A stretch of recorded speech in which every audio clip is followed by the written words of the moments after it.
कांग्रेस ने राहुल गांधी की पूछताछ को एक बहुत बड़ा राजनीतिक मुद्दा बनाने की तैयारी कर ली है और आज इस सिलसिले में कांग्रेस नेताओं की एक वर्चुअल बैठक हुई जिसमें 13 जून को होने वाले इस शक्ति प्रदर्शन के लिए एक रणनीति बनाई गई है।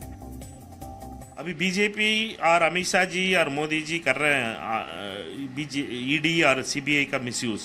ये ब्रिटिशर्स का जमाने भी नहीं हुआ था, कोई भी मिसयूज का एजेंसीज का ऊपर इतने खुलेआम हो रहा है। इनका एक बोगस केस है, कोई केस ही नहीं था, उस केस को केस बना रहे हैं। एफआईआर नहीं था, कोई एफआईआर है क्या? एफआईआर दिखाने के लिए बोली है ना, एफआईआर नहीं है, बोगस केस है।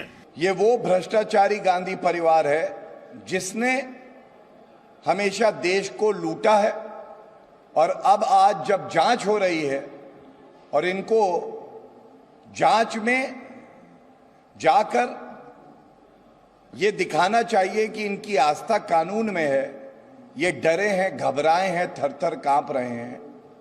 एक भ्रष्टाचारी डरे, थर-थर कांपे और घबराए तो ये लोकतंत्र के लिए अच्छा संकेत है।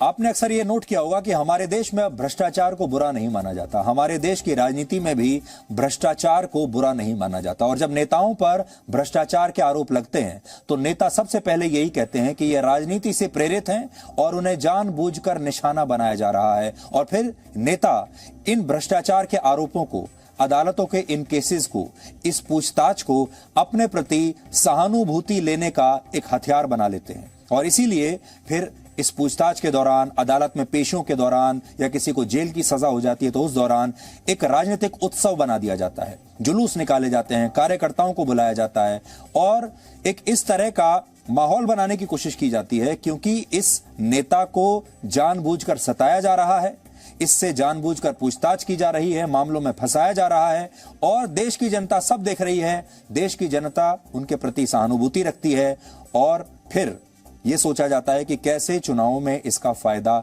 उठाया जा सके। आपने देखा होगा इससे पहले भी कई बार ऐसा हुआ है जब बड़े से बड़े भ्रष्ट नेता जो कि बड़े बड़े मामलों में दोषी पाए गए हैं, उन्हें जब उनके ऊपर मुकदमे चलते हैं, जब उन्हें जेल में डाल दिया जाता है, वो वापस आते हैं और भी ज्यादा वोटों के साथ दोबारा चुनकर आते हैं। तो हमारे देश की जो राजनीति है वो भी बड़ी अजीब है। लेकिन फिर भी आज आपको इसी राजनीति में, राजनीति तो सबके लिए बराबर है, इस देश के लोग सबके लिए बराबर हैं, फिर भी आप इन दो नेताओं का फर्क आज अच्छी तरह से समझ पाएंगे। इन दो जो धुरी हैं देश की राजनीति की, इन दो धुरियों में राजनीति में कितना फर्क है, विचारधारा में कितना फर्क है और किस तरह का व्यवहार ये करते हैं जब एक ही जैसी स्थिति में ये दोनों नेता पाए जाते हैं, वो आपको आज समझ में आएगा। Presenting B News app available on Google Play and App Store. Download it now.